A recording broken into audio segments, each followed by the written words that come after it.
Hello friend, PG success motivation YouTube channel में आप सभी का स्वागत है। मैं आज आप सभी को बताऊंगा, यदि आप खाना खाने के तुरंत बाद पानी पीते हैं तो उससे बहुत सारी बीमारियां उत्पन्न होती हैं और आपका शरीर रोगों से घिर जाता है।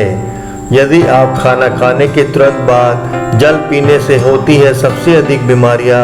सबसे पहले आप हमेशा ये बात याद रखें कि शरीर में सारी बीमारियां वात, पित्त और कफ से बिगड़ने से होती है। अब आप पूछेंगे कि ये वात, पित्त और कफ क्या होता है। बहुत ज़्यादा गहराई में जाने की ज़रूरत नहीं। आप ऐसे समझे कि सिर से लेकर छाती के बीच तक जितने रोग होते हैं वो सब कफ बिगड़ने के कारण होते हैं।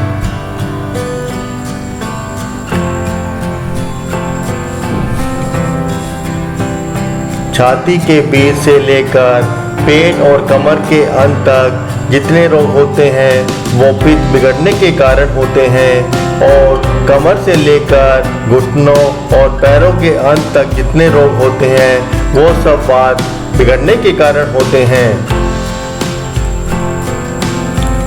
हमारे हाथ की कलाई में ये वात, पित्त और कफ की 3 नाड़ियाँ होती हैं। भारत में ऐसे नाड़ी विशेषज्ञ रहे हैं जो आपकी नाड़ी पकड़कर ये बता दिया करते थे आपने एक सप्ताह पहले क्या खाया,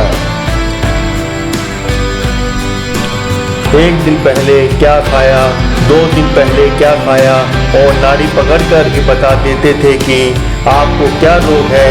आजकल ऐसा बहुत ही कम लोग मिलते हैं।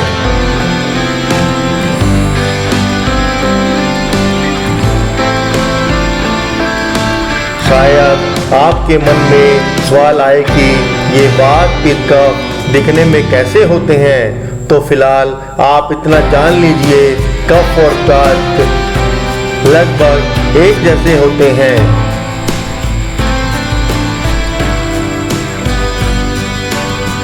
आम भाषा में नाक से निकलने वाला बलगम को कफ कहते हैं। कफ थोड़ा गाढ़ा और चिपचिपा होता है। मुंह में से निकलने वाली बलगम को पित्त कहते हैं। ये कम चिपचिपा और द्रव्य पदार्थ होता है, और शरीर से निकलने वाली वायु को वात कहते हैं।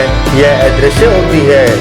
कई बार पेट में गैस बनने के कारण सिर दर्द होता है तो इसे आप कफ का रोग नहीं कहेंगे, इसे पित्त का रोग कहेंगे, क्योंकि पित्त बिगड़ने से गैस हो रही है और सिर दर्द हो रहा है।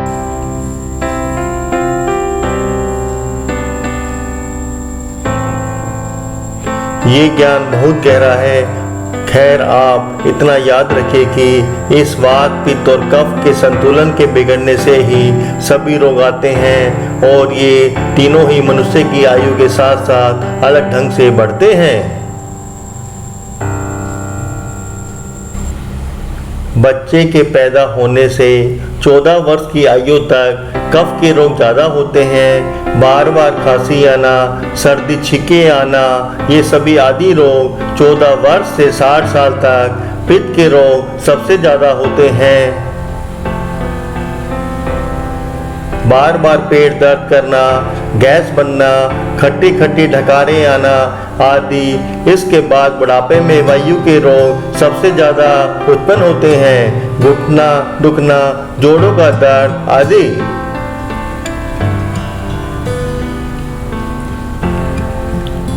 भारत में 3000 साल पहले एक ऋषि हुआ करते थे जिसका नाम वाग्भट था।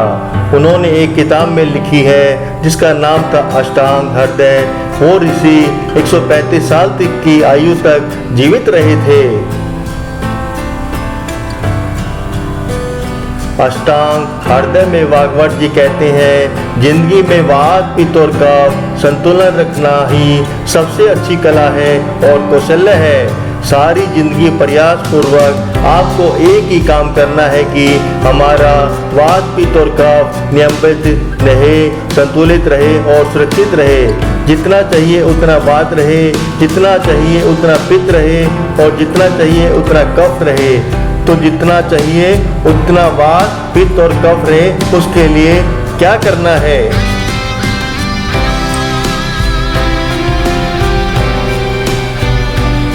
उसके लिए उन्होंने 7000 सूत्र लिखे हैं उस किताब में। उसमें सबसे महत्वपूर्ण और पहला सूत्र है भोजनान्ते विषबारी, मतलब खाना खाने के तुरंत बाद पानी पीना एक जहर पीने के बराबर है।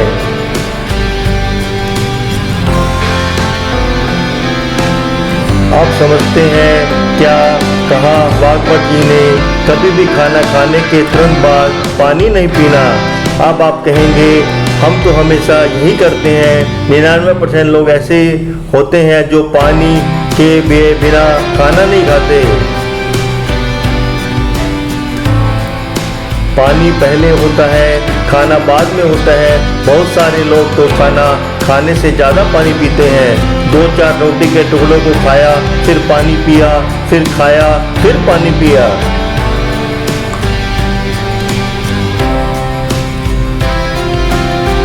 ऐसी अवस्था में भागवत जी बिल्कुल ऐसी बात कहते हैं कि पानी ही नहीं, पानी खाने के बाद। कारण क्या है, क्यों नहीं पीना है, यह जानना बहुत जरूरी है। हम पानी क्यों ना पिए खाना खाने के बाद, क्या कारण है? बात ऐसी है कि हमारा जो शरीर है, शरीर का पूरा केंद्र है हमारा पेट। ये पूरा शरीर चलता है पेट की ताकत से, और पेट चलता है भोजन की ताकत से। जो कुछ भी हम खाते हैं वही हमारे पेट की ताकत है। हमने दाल खाई, हमने सब्जी खाई, हमने रोटी खाई, हमने दही खाया, लस्सी पी, कुछ भी दूध, दही, छाछ, लस्सी, फल आदि, ये सब कुछ भोजन के रूप में हमने ग्रहण किए। ये सब कुछ हमको ऊर्जा देते हैं और पेट उस ऊर्जा को आगे ट्रांसफर करता है। आप कुछ भी खाते हैं, पेट उसके लिए ऊर्जा का आधार बनता है। अब हम खाते हैं तो पेट में सब कुछ जाता है। पेट में एक छोटा सा स्थान है जिसको हम हिंदी में कहते हैं अमाशय। उसी स्थान का संस्कृत नाम है जठर। उसी स्थान को अंग्रेजी में कहते हैं एपिगैस्ट्रियम। ये एक थैली की तरह होता है। यह जठर हमारे शरीर में सबसे महत्वपूर्ण है क्योंकि सारा खाना सबसे पहले इसी में आता है। ये बहुत छोटा सा स्थान है, इसमें अधिक से अधिक 350 ग्राम खाना आ सकता है। जब हम भी कुछ खाते हैं सब ये अमावस्या में आ जाता है। अब अमावस्या में क्या होता है, खाने जैसे ही पहुँचता है तो यह भगवान की बनाई हुई व्यवस्था है जो शरीर में की गई, तुरंत इसमें अग्नि जल जाती है।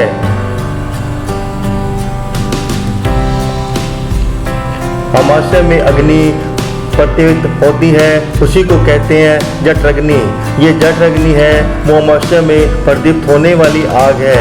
ये आग ऐसे ही होती है जैसे रसोई गैस की आग। आपकी रसोई गैस की आग है, ना कि जैसे आपने स्विच ऑन किया आग जल गई। ऐसे ही पेट में होता है, जैसे ही आपने खाना खाया कि जठराग्नि प्रज्वलित हो गई। यह ऑटोमेटिक है, जैसे ही आपने रोटी का पहला टुकड़ा मुंह में डाला कि इधर जठराग्नि प्रज्वलित हो गई। यह अग्नि तब तक चलती है जब तक खाना पचता है। आपने खाना खाया और अग्नि जल गई, अब अग्नि खाने को पचाती है। वैसे ही ऐसे पचाती है जैसे रसोई गैस। आपने रसोई गैस पर बर्तन रखकर थोड़ा दूध डाल दिया और उसमें चावल डाल दिए, तो जब तक अग्नि जलेगी तब तक खीर बनेगी। इसी तरह आपने पानी डाल दिया और चावल डाल दिए। अब अपने खाते ही गड़गड़ पानी पी लिया और खूब ठंडा पानी पी लिया, और कई लोग तो बोतल पे बोतल ही पी डालते हैं। अब होने वाला एक ही काम है, जो आग जठराग्नि जल रही थी वो बुझ गई। अगर आग बुझ गई तो खाने की पचने की जो क्रिया है वो रुक गई। अब हमेशा याद रखें, खाने पचने पर हमारा पेट में दो ही क्रिया होती है। एक क्रिया है जिसे हम डाइजेशन कहते हैं और दूसरी क्रिया है फर्मेंटेशन, का मतलब होता है सड़ना।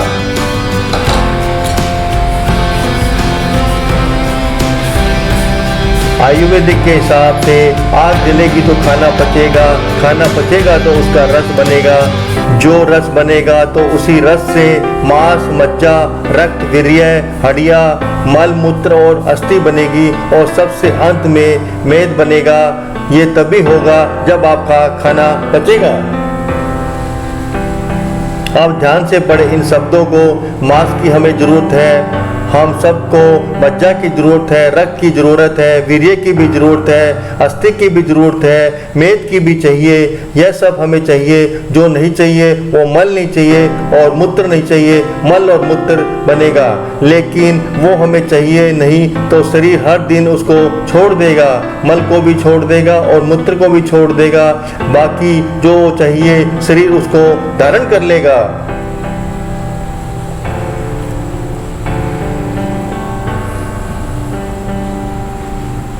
ये तो हुई खाना पचने के बाद। अब तक खाना सड़ेगा तब क्या होगा? अगर आपने खाना खाने के तुरंत पानी पी लिया तो जठराग्नि नहीं जलेगी, खाना नहीं पचेगा और वही खाना फिर सड़ने लगेगा और सड़ने के बाद उसमें जहर बनेगा। खाने के सड़ने पर सबसे पहले जो जहर बनता है उसे यूरिक एसिड कहते हैं। कई बार डॉक्टर के पास जाकर कहते हैं मुझे घुटनों में दर्द है, मुझे कंधों कमर में दर्द हो रहा है, तो डॉक्टर कहेगा आपका यूरिक एसिड बढ़ गया है, आप ये दवा खाओ, वो दवा खाओ, यूरिक एसिड कम करो। यह यूरिक एसिड विष जहर है और यह इतना खतरनाक विष है कि अगर आपने इसको कंट्रोल नहीं किया तो ये आपके शरीर को उस स्थिति में ले जा सकता है कि आप एक कदम भी नहीं चल सकेंगे और आपको बिस्तर में ही पड़े रहना पड़ेगा और सड़ना पड़ेगा। पेशाब भी बिस्तर में करना पड़ेगा और संडास भी बिस्तर में ही करना पड़ेगा। यूरिक एसिड इतना खतरनाक है, इसलिए यह इतना खराब विष ही है, नहीं बनना चाहिए।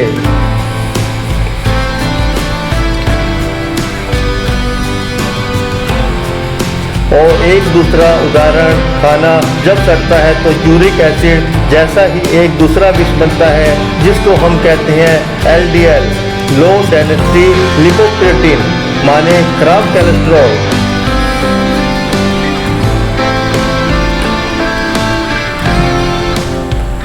जब आप ब्लड प्रेशर चेक कराने डॉक्टर के पास जाते हैं तो वो आपको कहते हैं हाई बीपी है ये।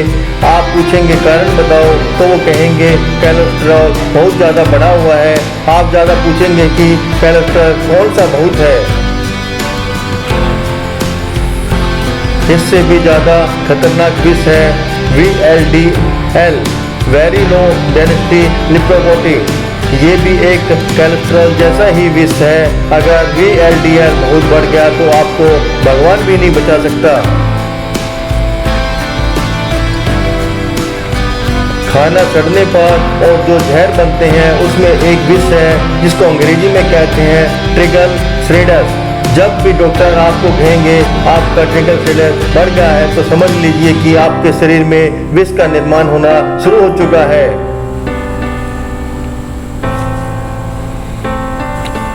तो कोई यूरिक एसिड के नाम से कहे, कोई कोलेस्ट्रॉल के नाम से कहे, कोई LDL, कोई VLDL के नाम से कहे तो समझ लीजिए कि विष है। ऐसे विष 103 है और जो कि सड़ने से होते हैं। मतलब समझ लीजिए किसी का कोलेस्ट्रॉल बढ़ा हुआ है और एक ही मिनट में ध्यान आना चाहिए कि खाना पच नहीं रहा।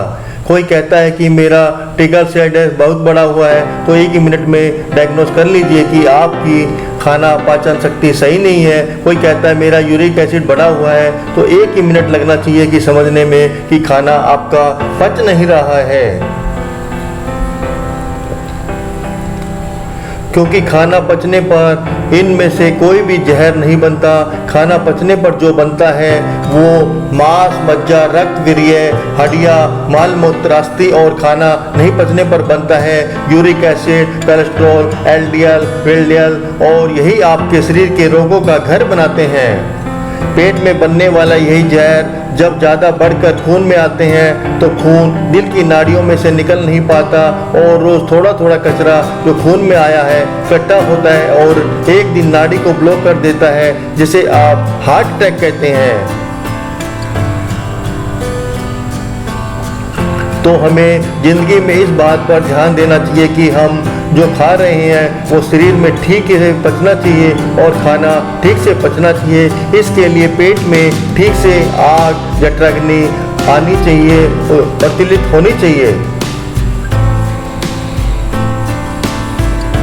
क्योंकि बिना आग के खाना पचता नहीं है और खाना पकता भी नहीं है। रसोई में आग नहीं है तो आप कुछ नहीं पका सकते और पेट में आग नहीं है तो आप कुछ नहीं पचा सकते।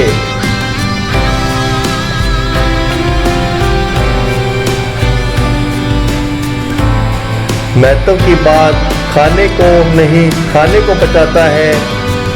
आपने क्या खाया, कितना खाया, वो महत्व नहीं है। कोई कहता है मैंने 100 ग्राम खाया, कोई कहता है मैंने 200 ग्राम खाया, कोई कहता है मैंने 300 ग्राम खाया, वो कुछ महत्व का नहीं है। लेकिन आपने कितना पचाया ये महत्व है। आपने 100 ग्राम खाया और 100 ग्राम पचाया, बहुत अच्छा है। और आपने 200 ग्राम खाया और सिर्फ 100 ग्राम पचाया, वो बहुत बेकार है। आपने 300 ग्राम खाया और उसमें से 100 ग्राम भी पचा न सके तो वो सब खराब है। खाना पच नहीं रहा तो समझ लीजिए विष का निर्माण हो रहा है शरीर में और सारी बीमारियों का कारण है। तो खाना अच्छे से पचे।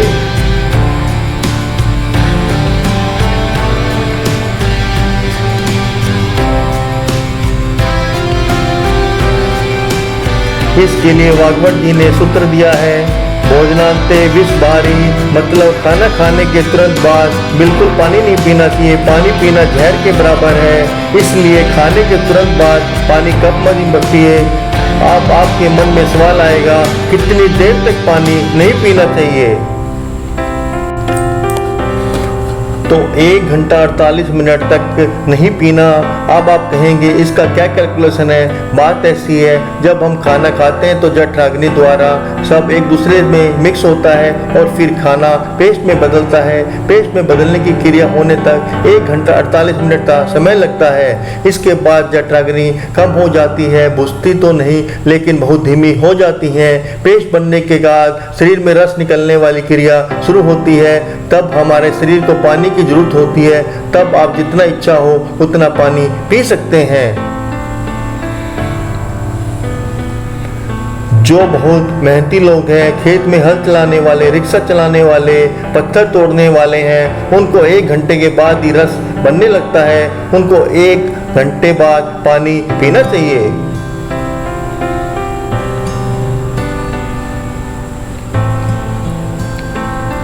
खाना खाने के बाद अगर आप पी सकते हैं, उसके 3 चीज़ें आती हैं, जूस, छाछ यानी कि लस्सी, दही और दूध।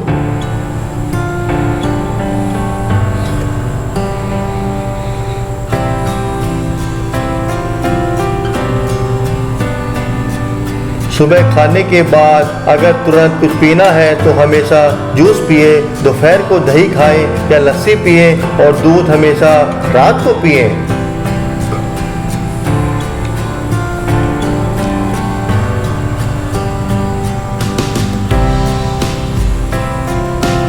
इन तीनों के क्रम को कभी उल्टा पुल्टा ना करें। फल सुबह ही खाएं, ज़्यादा से ज़्यादा दोपहर 1 बजे तक दही या लस्सी दोपहर को पिए और दूध हमेशा रात को ही पिए।